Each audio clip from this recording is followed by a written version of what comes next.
आपला जो 5 दिवसांपासून मुद्दा सुरू होता का ह्या केमिकलच्या टाक्यांची विल्हेवाट करण्यात यावी किंवा त्याला डिस्पोजल करण्यात यावे, पण कुठल्याही प्रकारचं प्रशासनाने मनावर न घेतल्यामुळे आता जे केमिकल आहे ते ज्या ठिकाणी आपण पाणी पितो किंवा जे गुरेढोरे पाणी पितात, वन्यजीव असेल ते पण पाणी पितात, त्याच्यामध्ये आता पूर्णपणे मिसळलेले आहे.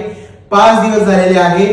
पोलीस यंत्रणा, फॉरेस्ट डिपार्टमेंट, फॉरेन्सिक डिपार्टमेंट 4 ते 5 तासात कारवाई करणार होते. 4 ते 5 तासामध्ये डिस्पोजलची प्रक्रियाला सुरुवात करणार होते. अजून 5 दिवस झाले. 5 दिवसापासून कुठल्याही प्रक्रियेला सुरुवात झालेली नाही.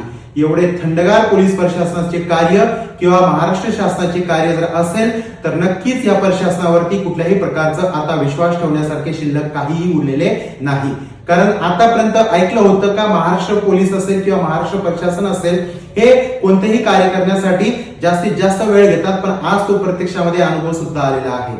यांनी कुठल्याही प्रकारचे आतापर्यंत कारवाई केलेली नाही आणि केमिकलचे डिस्पोजल सुद्धा केलेले नाही. आणि आता हे जे केमिकल आहे हे पूर्णपणे पाण्यामध्ये मिसळलेले आहे आणि आता केमिकलचे डिस्पोजल करून सुद्धा काय उपयोग, कारण आता पाण्यामध्ये मिसळल्याच्या नंतर पूर्ण तळ भरून पाणी आहे आणि त्या पाण्यात केमिकलचा जो प्रवाह आहे तो आलेला आहे. आणि आता डिस्पोजल जरी केले तर त्याचा काय फायदा, कारण आता इथून पुढे प्रक्रिया नव्हे तर फक्त जीवितहानी होईल आणि ते प्रशासन आता उघड्या डोळ्यांनी फक्त बघत जाणार. आणि प्रशासनाने या केलेल्या हलगर्जीपणामुळे आज कित्येक वन्य प्राण्यांचा, पाळीव प्राण्यांचा या ठिकाणी जीव जाणार आहे आणि याला कारणीभूत फक्त प्रशासन आहे. कारण 5 तासामध्ये प्रक्रिया करणार होते, आज 5वा दिवस लागलेला आहे, कुठल्याही प्रकारचे काही ऍक्शन घेतलेले नाही.